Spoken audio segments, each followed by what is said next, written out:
Welcome back. We have been considering the whole armor of God, talked about by Paul to the church of Ephesus in the 6th chapter of his letter to them. We have considered the belt of truth, the breastplate of righteousness, and having shod our feet with the preparation of the gospel of peace. We'd like to move on today to the fourth of these pieces of the armor, and that is the shield of faith. Begin reading at Ephesians chapter 6, verse 10. Finally, my brethren, be strong in the Lord and in the power of his might. Put on the whole armor of God, that you may be able to stand against the wiles of the devil.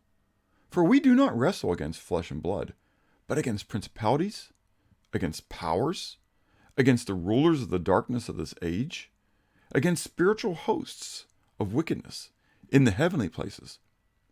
Therefore, take up the whole armor of God, that you may be able to withstand in the evil day, and having done all, to stand.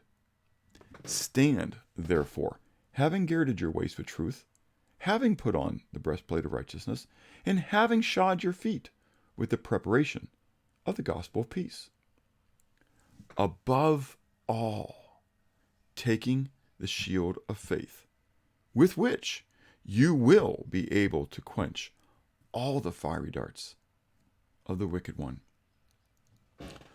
Though most of the armor is defensive in nature, the belt, the breastplate, the helmet, it is the shield which is the most, if you would, active of those which are purely defensive instruments.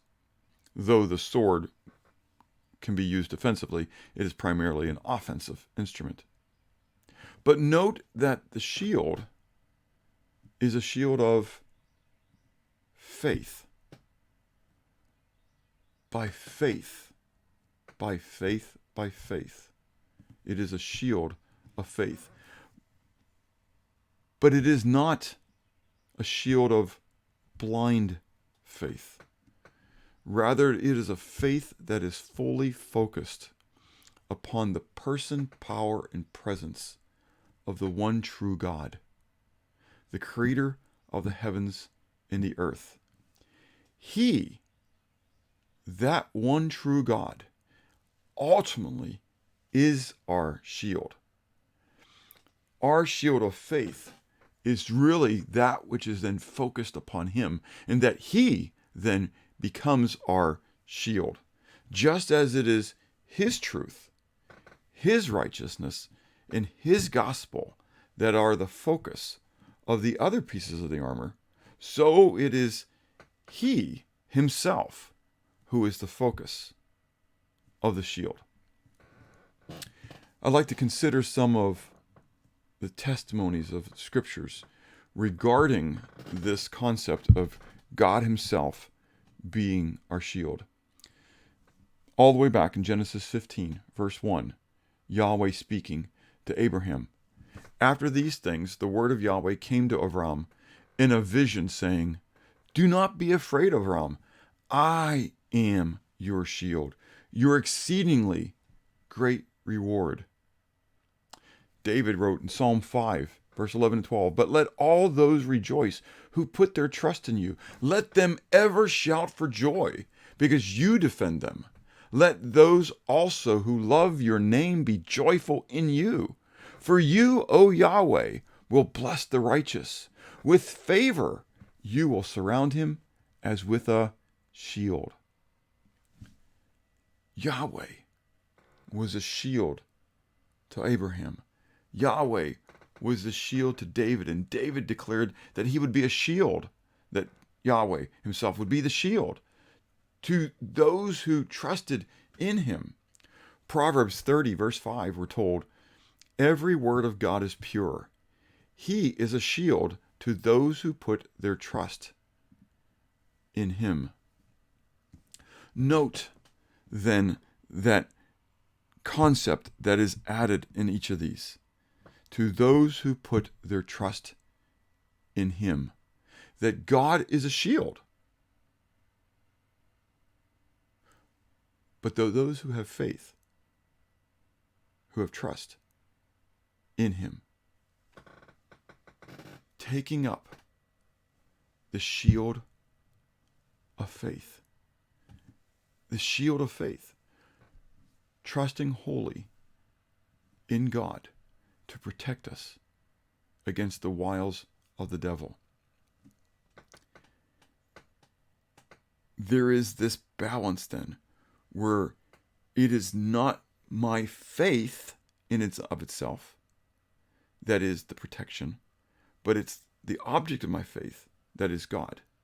And yet I must express that faith, that God himself is my shield, but I must believe. I must trust. I must have faith. I must believe that God will protect me. I must seek then to resist Satan, knowing that God is my defense. In fact, I'm told by Peter in 1 Peter 5, verse 8 and 9, be sober, be vigilant, because your adversary, the devil, walks about like a roaring lion, seeking whom he may devour. Resist him, steadfast in the faith, knowing the same sufferings are experienced by your brotherhood in the world. In 1 Corinthians 10, verse 13 and 14, we read, no temptation has overtaken you, except such as common to man. But God is faithful, who will not allow you to be tempted, troubled, tried, beyond what you are able, but with the temptation or troublesome situation will also make the way of escape, that you may be able to bear it. Therefore, my beloved, flee from idolatry. This concept of fleeing and resisting goes hand in hand then with the taking up of the shield of faith, that by faith I believe that God will enable me to be protected from the fiery darts of the wicked one. But I must run to him. I must trust in him. As I'm told in Proverbs chapter 18, verse 10, the name of Yahweh is a strong tower. The righteous run to it and are safe. He is my shield. It is in him that I must then have faith. As you pray, ask God to help you to grow in that faith. I'm mindful again of the father of the son who had the demon back when Jesus came down from the Mount of Transfiguration and his disciples were there and they couldn't cast out the demon. And the father said to Jesus, but if you're able to do anything, please have compassion on us. But Jesus said, if you believe, for all things are possible to them who have faith. The father said, Lord, I believe. Help me in my unbelief. The shield of faith. I must believe. I must take up that shield of faith, believing that I can withstand every fiery dart, and that God has only allowed me to be troubled with, brought into my life, those things that I can hold up under.